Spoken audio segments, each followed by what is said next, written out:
wajida. Na'am ne gida. Kamun kana zan ji anguwa.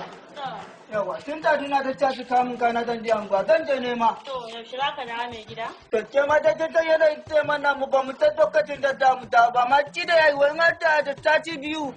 Sati biyu zan din dawo. Sati biyu mai gida bai yawa ba. Dan yawa ba wa gida da dawo lokacin. To, mu je da raka ka mai gida. To, wajida. Ki kula da gida da kyau. To, mai gida. A kula da gida da kyau. To, na gode. Salamu alaikum. Amma alaikum salam. Kai Usman Salihu ne a gidan namu? Wallahi. Baka sa abokin naka ya tafiya bane? Ina sane. To sanin da zuwa. Yawwa. Ina sane ni ma na raka shi ya hau mota ya ce min sati biyu zai idan haka ni ma na zo in ci arziki. To, Malam Salihu arziki kuma? Ni na san bai ban miki komai ba. Yanzu wannan sati biyun da zai yi uwar gidan da kika cikan nan kafin ya dawo aikin rami. Kuma gaskiya ne. To yanzu ka je ka dawo ne zuwa anjima. Wani anjima, ai ni nan da ƙarfi na zo, dan haka da abin da yake so na zo da shi. Na haka bari ni in shiga daga ciki ta taho.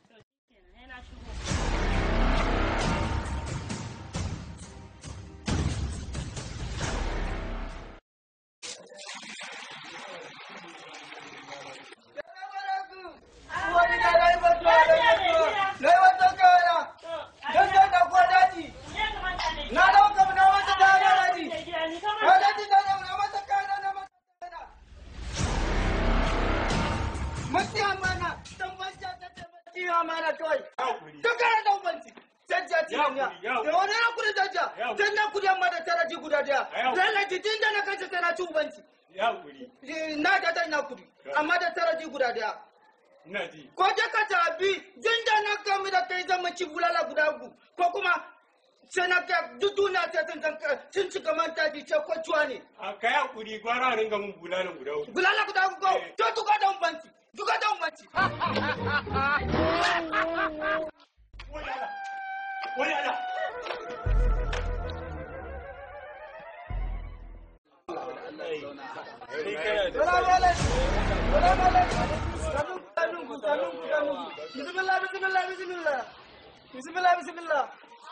Bismillah duka.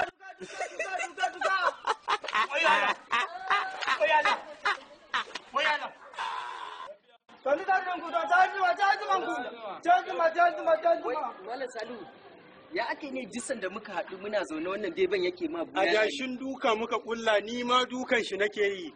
Amma ku manyan gari ne bai kamata a ce kuna irin wannan ba fa. Wallahi.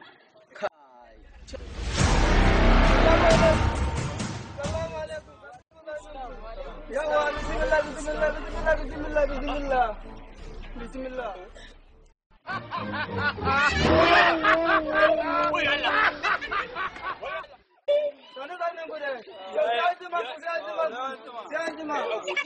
Wai me yake faruwa ne tsakanin adashin duka muka kulla? To shi adashin nan kai ba za ka kwasa ba sai dai kullum a kan ina kwasa ni ma ina dukan shi da kake gani. To ya ba ma gani sai na ka kullum.